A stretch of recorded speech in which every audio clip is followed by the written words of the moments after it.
అందరికీ welcome back my channel అండి.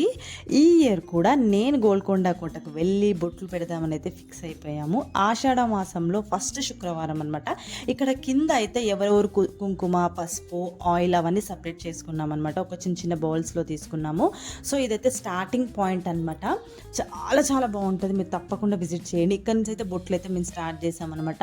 3 కుంకుమ 2 పసుపు అనమాట, మొత్తం 5 బొట్లు అనమాట. ఇక్కడ నుంచి కౌంటింగ్ అనమాట. ఎన్ని స్టెప్స్ ఉంటాయి అనేది నాకు ఎగ్జాక్ట్లీ తెలియదండి. 400 అనుకుంటున్నాను. కొంచెం ముందుకు వెళ్ళగానే మీకు లెఫ్ట్ సైడ్ ఒక అమ్మవారు ఉంటుంది, తొట్టెల ఉంటుందన్నమాట.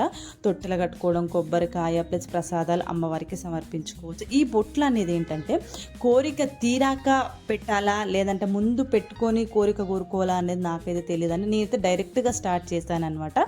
ఈ కింద నేను తొట్టెలు కట్టుకున్న అండ్ కొబ్బరికాయ ప్రసాదం అంతా ఇక్కడ సమర్పించుకొని మొత్తానికైతే స్టెప్స్ని అయితే స్టార్ట్ చేశామన్నమాట. ఇక్కడ రిలాక్స్ అవ్వడానికి కూడా, కూర్చోవడానికి కూడా ప్లేస్ కూడా మంచిగా ఉంటుంది. మా లక్ ఏంటంటే ఆ రోజు వర్షం లేదు, ఎండ లేదు, చాలా కూల్గా ఉందన్నమాట వాతావరణం.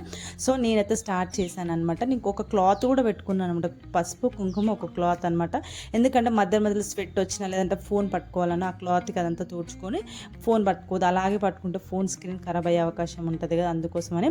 ఫ్రెండ్స్తో వెళ్తే మాత్రం టైం అయితే తెలియదు, ఇన్ని స్టెప్స్ ఎక్కుతున్నాము, బొట్లు పెడుతున్నాము అన్న అలసట కూడా తెలియదు అనమాట. మాట్లాడుతూ మంచిగా మనకు ఆ టైం అనేది అట్లా గడిచిపోతుంది అనమాట. మొత్తానికైతే బియ్యం కూడా పోసాం, వడి బియ్యం, మీరు చూసింటారు అది.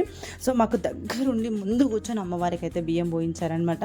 ఇది అమ్మవారి ఎంట్రన్స్లో అనమాట. ఇక్కడ కూడా కొబ్బరికాయ అవన్నీ కొడతారనమాట. మీ అమ్మవారిని అయితే ఎంత డైరెక్ట్గా చూసామన్నమాట. ఫస్ట్ టైం అనమాట నేను వెళ్ళడం. ఈ ఆషాఢంలో అంత మంచి దర్శనం అవ్వడం అనేది నాకైతే మస్తు హ్యాపీగా అనిపి నాకు అదృష్టంగా ఫీల్